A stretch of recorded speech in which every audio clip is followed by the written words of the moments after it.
말씀 시편 101편 1절에서 8절 말씀입니다.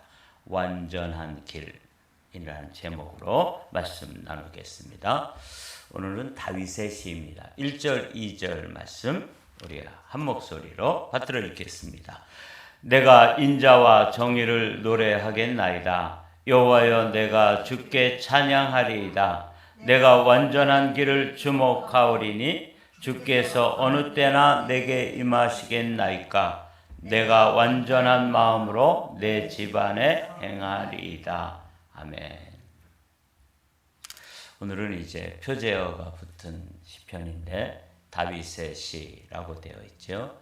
오늘 이 시편 101편은 다윗이 이제 목동의 삶을 살다가 한 나라의 왕이 되었습니다. 그때 그 왕이 되는 그 예식을 대관식이라고 그러는데 이제 왕관을 쓰고 왕 위에 앉게 되는 그런 예식을 대관식이라고 부릅니다. 오늘 이 시편 101편은 다윗이 왕의 대관식에 참여하고 그리고 그 자신이 이제 왕으로서 어떻게 하나님 앞에서 그 통치를 하나님의 대리인으로서 통치를 할 것인지 그 결단을 보여주는 다윗의 그 결심, 내가 왕으로서 어떤 모습으로 하나님의 일을 감당할 것인지 그것을 결심하는 그런 시편이 시편 101편입니다. 우리도 왕이잖아요. 그러니까 이 시편은 우리가 이제 이 땅을 다스리는 하나님으로부터 그런 권세를 위임받은 하나님 나라의 왕으로서 또 제사장으로서 이 시편은 우리의 결단, 우리의 이제 그 마음의 결심을 보여주는 그런 시편입니다. 그래서 오늘 이 다윗의 이 대관식에서 하나님 앞에 했던 결단을 우리도 결단하기를 원합니다. 근데 이제 이 결단에 있어서 주목해야 될 단어가 완전이라는 단어예요.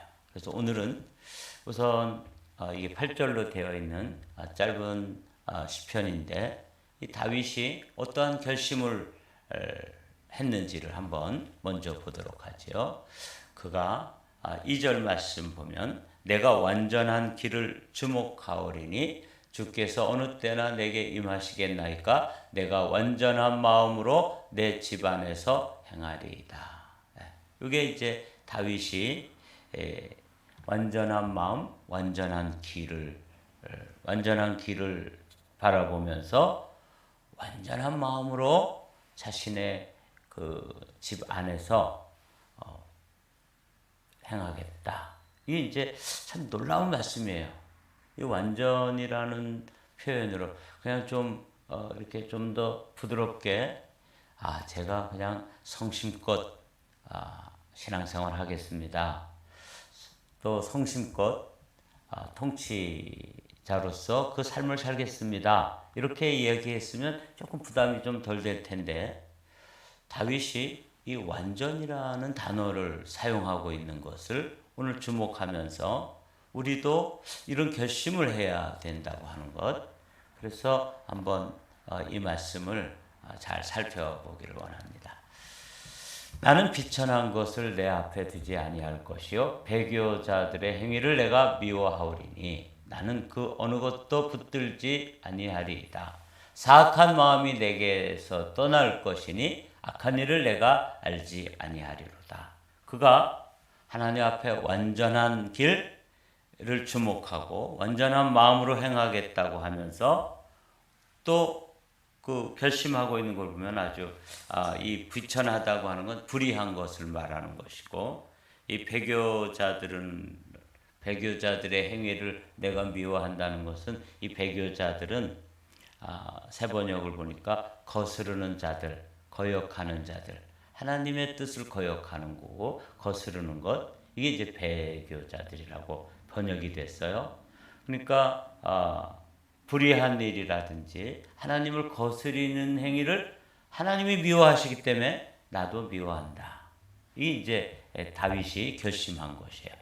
하나님이 미워하는 것을 나도 미워하겠습니다. 하나님이 사랑하는 것을 나도 사랑하고, 하나님이 기뻐하는 것을 나도 기뻐하고, 하나님이 싫어하는 것을 나도 싫어하겠습니다.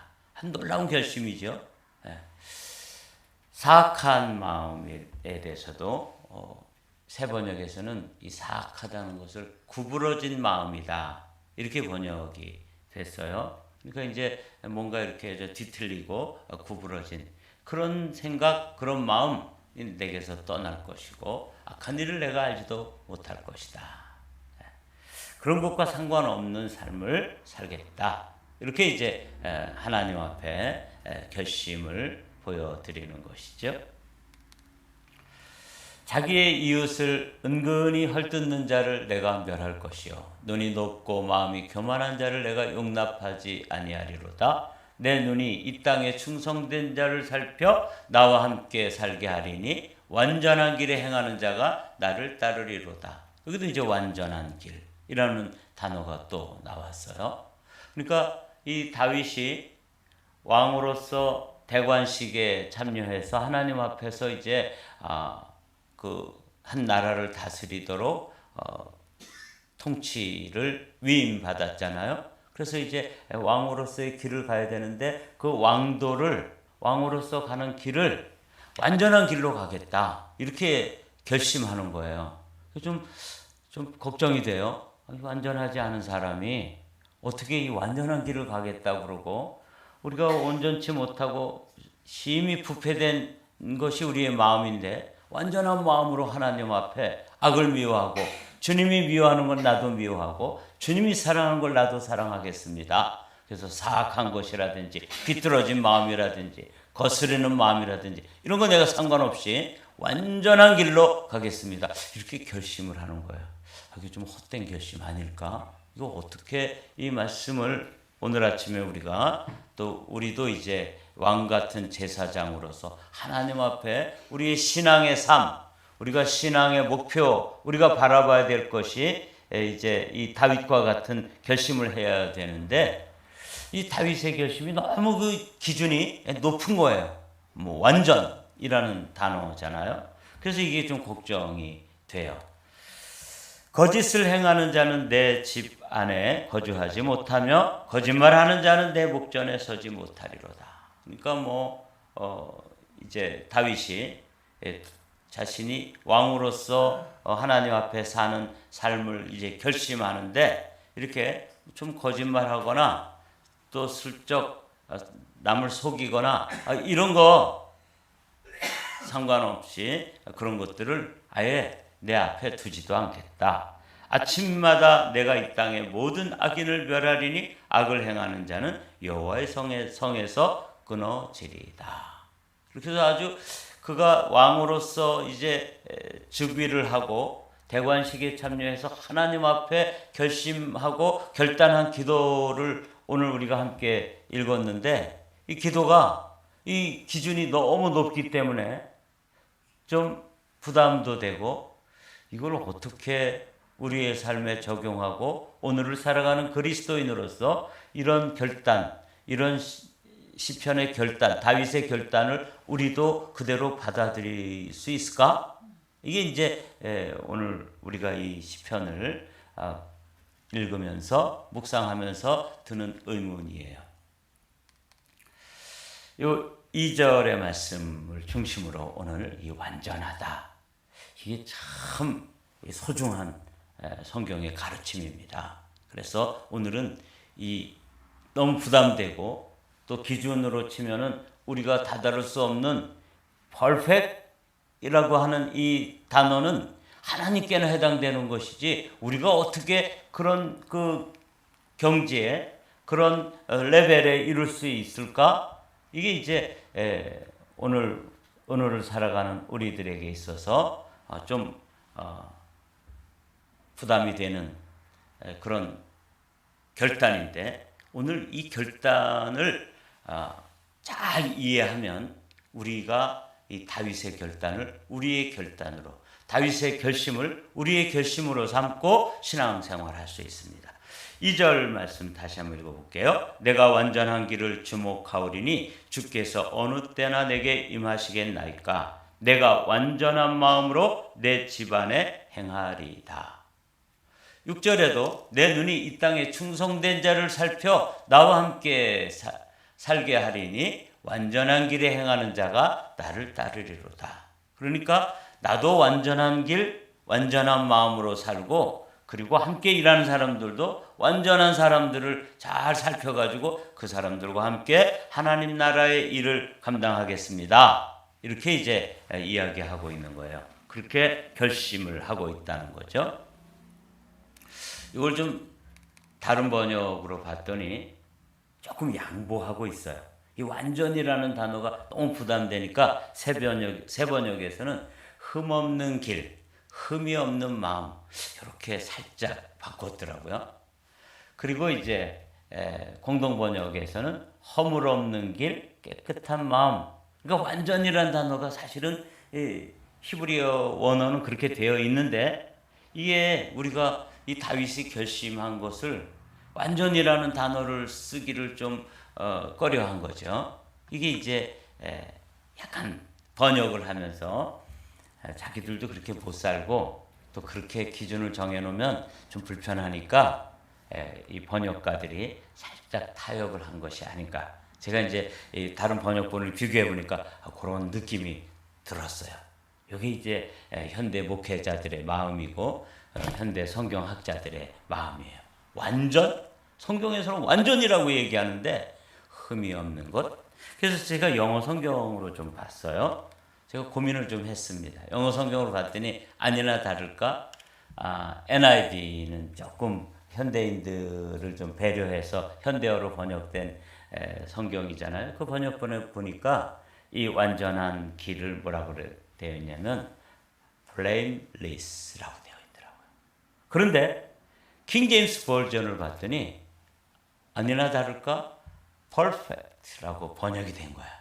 그러니까 우리나라 개역 성경은 완전한 것, 완전한 길, 완전한 마음이라고 번역되었는데 킹 제임스 버전도 그렇게 되어 있고 NIV에서는 blameless, 새 번역에서도 허물이 없는 삶, 아까 뭐라 그랬죠? 흠이 없는 길, 또 허물이 없는 길, 이렇게 이제 번역이 되어 있다는 걸. 그래서 현대어로 번역이 될 때마다 조금 이해하기는 쉽지만 그 완전, 퍼펙트라고 하는 단어에 대한 부담감을 살짝 줄여주고 있다는 걸 보게 돼요. 이건 사실은 번역상의 타협입니다. 그래서 이제 오늘 우리는 이 완전이라고 하는 이 단어를 신학적인 주제로 삼았던 그 신학자가 누구냐면 존 웨슬리예요.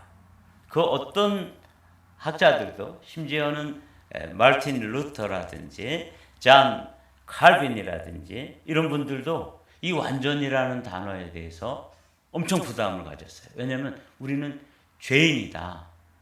죄인인데 무슨 죄인이에요? 용서받은 죄인이에요. 근데 그들은 늘 어디에다가 방점을 뒀냐면 죄인에다 방점을 둔 거예요. 그런데 웨슬리는 아니다. 우리는 용서받은 죄인일 뿐만 아니라 우리는 용서받은 누구예요? 의인이다. 그 의인에다가 방점을 두고 우리를 의인이라고 하나님께서 불러주셨으므로 우리는 의로운 삶을 사는데 그 목표가 어디냐면 완전이다. 크리스찬 퍼펙션이라고 기준을 뒀어요. 근데 제가 오늘 시편 101편을 딱 펴면서 다윗도 완전이라고 하는 단어를 써가지고 그것을 자신의 그 한 사람의 성도로서 또 하나님께 위임받은 왕으로서 통치를 하는데 완전한 길에 주목하겠습니다. 완전한 마음으로 행하겠습니다. 그리고 완전한 길에 행하는 자들과 함께 동력하겠습니다. 이렇게 완전이라는 단어를 3번 사용해서 그 대관식에서 결단을 하고 있는 모습을 보면서 제가 이게 맞구나. 힘들지만 어렵지만 오늘은 이 완전이라고 하는 단어를 여러분과 제가 잘 이해하고 그리고 우리 신앙생활에 도달해야 될 최종적인 목표 지점은 뭐예요? 완전입니다. 이 다윗도 그렇게 결심했고 잔 웨슬리도 그렇게 가르쳤고 오늘 그 완전이라는 단어에 대해서 함께 살펴보려고 그래요. 오늘 아주 중요한 이 새벽의 말씀이지만 아주 중요한 말씀을 여러분과 함께 나누는데 함께 잘 좀 이렇게 따라오시기 바랍니다. 이 완전이라는 단어를 이제 히브리어로 찾아봤더니 타밈이라고 되어 있어요. 타밈. 근데 이제 이걸 언제 사용했나 봤더니 창세기에 아브라함에게 주님께서 그렇게 말씀하셨어요. 아브라함의 99세 때에 여호와께서 아브라함에게 나타나서 그에게 이르시되 나는 전능한 하나님이라. 다 같이 읽습니다. 시작. 너는 내 앞에서 행하여 완전하라. 이렇게 말씀하신 거예요. 이때 사용된 단어가 지금 다윗이 사용한 단어인 내가 완전한 길에서 주목하고 완전한 마음으로 내 집안에서 행하겠습니다. 라고 결단했던 그때 사용했던 단어와 똑같습니다. 이게 이제 구약 성경에 한 91회 정도 나온 단어가요. 타밈이라고 하는 완전이라는 단어예요. 너는 내 앞에서 행하여 완전하라. 주님이 아브라함 믿음의 조상, 믿음의 원조인 그 아브라함을 불러서 그에게 명령한 것이 뭐냐면 완전하라. 이렇게 한 거예요. 다윗도 사무엘하 22장 22절에서 이렇게 선포하고 있습니다. 내가 또 그의 앞에서 완전하여 스스로 지켜 죄악을 피하였나니 그러므로 여호와께서 내 의대로 그의 눈앞에서 내 깨끗한 대로 내게 갚으셨도다. 자비한 자에게는 주의 자비하심을 나타내시며 완전한 자에게는 주의 완전하심을 보이신다. 사실 다윗은 완전하지 않았죠. 살인죄도 범했고 간음죄도 범했고 그런데 자기가 완전하게 행했다는 거예요. 이런 황당한 주장을 우리는 어떻게 이해하고 받아들여야 될까요? 우리가 지난 여름에 다윗이 행한 일을 다 알고 있는데 어쩌면 이렇게 자기를 이렇게 주장하냐 말이죠. 이 어마어마한 단어 타밈이라고 하는 단어를 써서 자기가 그렇게 행했다는 거예요. 그리고 대관식에서 그렇게 결단하고 그렇게 선포한 거예요. 야, 이거 이해하기가 어려웠는데 잔 웨슬리 또 이 부분에 대해서 이제 말씀을 하고 있는데 오늘은 이게 거룩하심하고 연관이 되어지는 단어이기 때문에 지난번에 우리가 살펴보았던 하나님의 속성 가운데 공유적 속성이 있고 비공유적 속성이 있었잖아요. 하나님의 영원하심이라든지 그분의 그 완전성 또는 하나님의 전지성, 전능성 그리고 무소부재 그러니까 편재성이라고 그러죠. 이런 것들은 우리가 흉내낼 수 없는 부분이지만 그분의 거룩하심, 그분의 사랑, 그분의 인자하심, 긍휼히 여기심 이런 것들은 공유적 속성이라고 그랬어요. 그 공유적 속성 중에 하나님 되심을 뚜렷하게 나타내는 단어가 뭐냐면 거룩하심입니다. 거룩하심의 정의를 다시 한번 읽어보죠. 시작. 죄와는 완전히 분리되어 계시며 본질적이고 완전한 순결하심을 의미한다. 이게 거룩하심이에요. 그러니까 죄는 죄와 분리되어 있고 의는 사랑하시고 죄는 미워하시는 그런 순결하심을 거룩하심이라고 그랬는데 베드로전서에서 사도 베드로는 이렇게 이야기합니다. 오직 너희를 부르신 거룩한 이처럼 너희도 모든 행실에 거룩한 자가 되라. 기록되었을 때 내가 거룩하니 너희도 거룩할지어다. 이거 엄청 부담되는 말씀이죠. 하나님이 거룩하심이라는 건 죄와 분리되어 있고 의는 사랑하시고 죄는 미워하시는 그분의 성품이 거룩하심인데 우리에게 이 거룩하심의 삶으로 부르시고 살도록 명령하시는 거예요. 내가 거룩하니 너희도 거룩할지어다. 이게 이제 하나님의 성품으로 보여지는 것인데 오늘은 제가 무슨 교리적으로 또 제가 감리교 목사인데 감리교 이야기 제가 잘 안 하죠. 성경 이야기만 주로 하는데 오늘은 이 완전이라고 하는 단어를 이해하기 위해서 잔 웨슬리라고 하는 한 신앙인이 한 신학자가 이 완전에 대해서 어떻게 이해하고 다른 신학자들은 이야기하지 않는 크리스천 퍼펙션에 대해서 어떻게 주장하고 우리의 신앙의 최종적인 목표가 어디여야 하는지를 가르쳤는데 이게 이제 책이 잔 웨슬리 그리스도인의 완전 불가능한 그러나 가능한 이런 책이 이제 이유정 교수가 지금 감신대 총장이신데 이분이 2006년도인가 이렇게 번역을 했더라고요. 근데 거기에 나와 있는 서문에 있는 걸 제가 잠깐 여러분들과 함께 공유하려고 그래요. 좀 빠른 속도로 읽겠습니다. 웨슬리는 성화를 1차적으로는 교리로 가르치지 않고 뭐라고 가르치면 그리스도인의 삶으로 가르친 거예요. 기독교적 삶의 주제로 보았다. 그것은 하나님의 은혜에 응답하여 이 땅에서 순례하는 신자 곧 성도의 삶이다. 성화란 우리가 이제 그리스도 안에서 십자가의 은혜를 덧입어서 의롭다함을 얻지요. 그것을 justification, 칭의 또는 의인이라고 부르는데 이 단계를 벗어나 이 단계에서 다음 단계로 그리스도인의 삶을 살아가는 것을 sanctification, 성화의 삶이라고 그러는데 이건 교리가 아니고 이건 그리스도인의 삶, 성도의 삶이다. 이렇게 이제 웨슬리는 보았다는 것이죠. 그래서 웨슬리는 성결의 삶, 성화의 삶을 아주 강조하고 있어요. 성도의 삶은 이게 이제 성화의 삶인데 성도의 삶은 거룩함. 우리가 이제 지금 말씀을 통해서 배웠잖아요. 하나님의 속성 가운데 공유적 속성. 우리와 함께 우리가 하나님을 닮아가야 되는 성품 중에 제1이 뭐냐면 거룩성입니다. 하나님의 거룩하심처럼 우리도 거룩해야 되는데 이것을 이루어가는 삶을 뭐라고 부른다고요? 성화라고 부른다는 거예요. 성도의 삶은 거룩함, 즉 성화를 본령으로 한다. 또한 그 목표로서의 완전 또는 완전 성화는 한마디로 말해서 성령 안에서의 사랑의 삶이다. 이거를 기억해 두십시오. 이 잔 웨슬리는 완전 또는 완전 성화 또는 크리스천 퍼펙션을 가르쳤어요. 근데 현대 교회에서는 이거는 이루어 보니까 이루어지지 않더라는 거죠. 경험해 보니까 경험해 본 사람이 거의 없다는 것이죠. 그래서 슬그머니 이 교리를 감리교에서도 이제 이렇게 뒤에다가 밀어 넣습니다. 이건 좀 너무 높은 기준이야. 이렇게 되는 것이죠.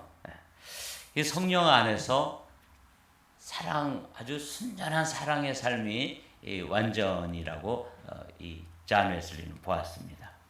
그래서 웨슬리는 완전한 사랑, 순결한 사랑, 거룩한 사랑으로 성화를 표현하는 것이 가장 바람직하다고 보았다. 그러니까 완전한 사랑, 순전한 사랑, 거룩한 사랑이 뭐다? 성화고 그것이 완성되어지는 어떤 단계가 있는데 그것을 완전 성화, 크리스천 퍼펙션이라고 가르쳤다는 거예요. 근데 이게 좀처럼 현대 설교자들 입에서는 나오지 않습니다. 왜? 자기도 그거 안 하고 있으니까. 자기도 그거 못 하고 있으니까. 그냥 양보해 버리는 거죠. 그러나 성경에서는 오늘 다윗은 왕으로서 즉위를 하면서 내가 완전한 길을 가고 싶습니다. 완전한 마음으로 제가 통치를 하겠습니다. 그리고 완전한 길을 가는 그런 동력자들과 이 일을 성취하겠습니다. 이렇게 성도로서 왕으로서 결단을 하고 있는 모습을 보면서 우린 다시 한번 웨슬리의 이 기준을 떠올려야 되는 것이죠. 그러니까 완전한 사랑, 순전한 사랑, 또 여기 거룩한 사랑이 이 잔 웨슬리는 이게 크리스천 퍼펙션이다 이렇게 보았던 것이죠. 하나님을 향하는 것, 하나님의 은혜 안에 거하는 것은 하나님과 함께하는 놀라운 일을 열어낸다. 여기서 신비로운 역설이 펼쳐진다. 이제 그 이유정 교수가 존 웨슬리의 그리스도인의 완전이라는 책을 번역하면서 서문에 기록한 건데 참 잘 썼어요. 나는 없지만 하나님 안에서 새로운 나는 있다. 이렇게 되어 있더라고요. 그렇습니다. 내 안에 거룩함이 없지요. 그러나 그리스도 안에서 새로워진 성령 안에 있는 사람은 성령의 능력 안에 있는 그 거룩함으로 하나님의 거룩함을 닮아갈 수 있고 이루어갈 수 있고 그 성화의 높은 단계로 올라가면 어디로 올라갈 수 있다? 크리스천 퍼펙션, 성화의 완전 성화에 이룰 수 있다고 존 웨슬리는 본 거예요. 그러니까 신앙의 아주 긍정주의죠. 그래서 저는 이런 신앙적 전통에 서 있는 게 이제 감리교회입니다. 나는 없지만 하나님 안에서 새로운 나는 있다. 감동이었습니다. 아주 요약을 잘 해놨어요. 죄에 대한 나는 죽었지만 하나님으로 인해 나는 새로운 생명을 얻었다. 그 생명이 끊임없이 생명의 근원을 향해 나가도록 하는데 이게 뭐냐면 성화의 삶이에요. 계속해서 하나님께서 주신 생명을 가지고 생명의 근원이신 그분에게로 가까이 가면 갈수록 제가 말씀드렸죠. 우리가 진흙탕에서 놀면 진흙을 묻고 더러운 것을 만지면 더러워지지만 거룩한 것과 접촉하고 거룩한 하나님께로 가까이 가고 그 거룩한 하나님으로 채워지는 만큼 우리가 거룩해지는 것이거든요. 그래서 존 웨슬리는 이 거룩으로 가득 채워지면 이게 완전한 사랑, 또 거룩한 사랑, 순결한 사랑의 단계까지 나갈 수 있다. 그래서 우리는 크리스천 퍼펙션을 이룰 수 있다고 이제 주장하는 거죠. 이게 이제 존 웨슬리의 아주 독특한 그 가르침입니다. 한번 다 같이 읽어보죠. 시작. 성화의 삶이란 이 땅에서 살고 있지만 저 너머 하나님 나라의 삶을 사는 것, 이 땅과 저 하늘의 맞물림을 이루어내는 삶을 사는 것이다. 이게 이제 우리가 십자가에서 우리의 죄를 해결받고 예수 그리스도의 생명을 덧입어서 사는 그리스도인의 삶을 성화의 삶이라고 그러는데 여기에 대해서 현대 교회는 다 뭘 하고 있냐면 패배주의적으로 양보하고 있어요. 마음은 원이로되 육신이 약하다. 이 한 구절을 가지고 그냥 내가 죄를 짓고 아무렇게나 사는 것에 대해서 다 합리화하는 거예요. 그렇지 않다는 거죠. 존 웨슬리는 단호히 거부합니다.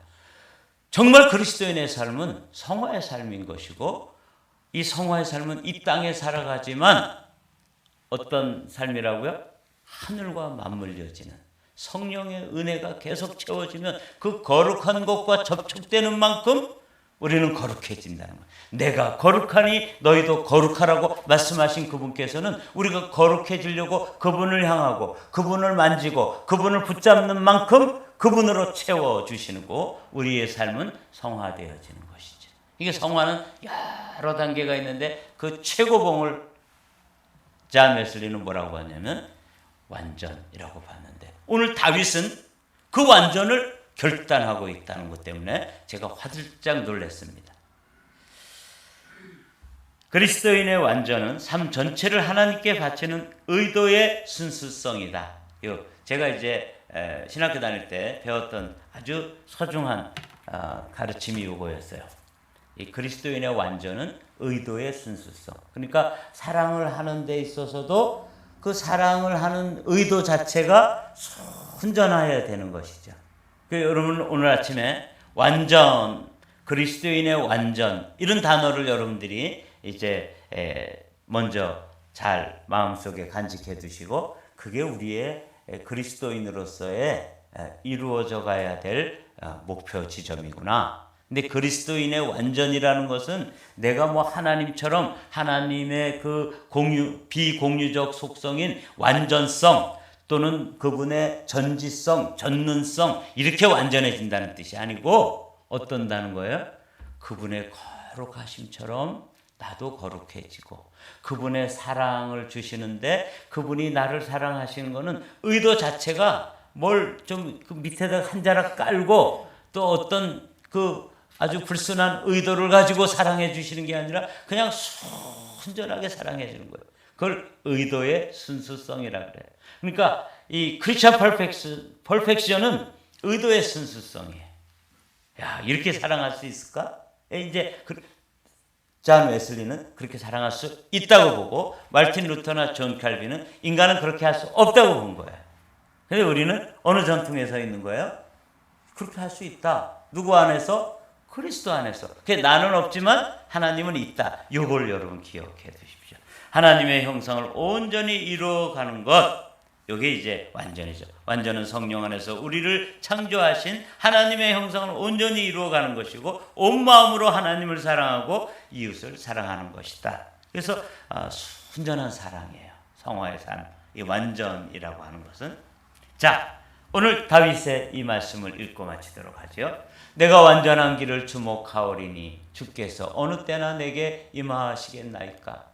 주님께서 임재하시고 주님께서 함께 하시고 주님 안으로 들어가서 그분의 거룩함과 접촉하는 만큼 나는 거룩해질 수 있고 순전한 사랑할 수 있고 의도가 순수한 사랑으로 나가서 결국 그것이 이루어지면 그것을 주님께서는 뭐라고 부르냐면 잔 웨슬리에게 깨닫게 해주신 게 그게 그리스도인의 완전이다 그랬어요. 사랑하는 성도 여러분, 우리는 감리교인입니다. 그래서 우리가 신앙의 목표를 어디다 정하는 거냐면 그냥 뭐 저 사람도 저렇게 살고 저 목사도 사는 거 보니까 뭐 그렇게 사네. 그냥 죄를 짓는 것에 대해서도 무감각하고 아무렇게나 그냥 세상 사람들과 경계선이 없이 사는 것에 대해서 우리가 너무 많이 봤기 때문에 그 기준이 너무 낮아요. 그런데 오늘 다윗이 왕으로 등극하면서 즉위식에서 그가 결심한 게 뭐냐면 내가 완전한 길을 주목하리니 주께서 어느 때나 내게 임하시겠나이까. 내가 완전한 마음으로 내 집안에서 행하리이다. 이게 다윗의 결심이고, 잔 웨슬리는 이런 완전한 단계가 있다는 것을 성도들에게 가르쳤던 거예요. 저도 잔 웨슬리의 전통에 서 있기 때문에 여러분에게 우리가 도달할 수 있는 크리스천 퍼펙션의 단계가 있고 그것을 향해서 오늘도 순례자의 길을 한 걸음씩 한 걸음씩 가는 것이죠. 사랑하는 성도 여러분, 오늘 다윗의 결심이 우리의 결심이 되고 다윗의 결단이 나의 결단이 되고 또 잔 웨슬리가 보았던 그 크리스천 퍼펙션, 그리스도인의 완전, 이건 의도의 순수성이라고 말씀드렸는데 이 단계로까지 우리가 오늘도 순례자의 길을 가면서 목표는 높게 정하고 그리고 주님의 도우심으로 그 목표에까지 이루어가면서 우리가 그리스도의 형상을 온전히 이루어가는 복된 성도들 되시기를 주님의 이름으로 축복합니다.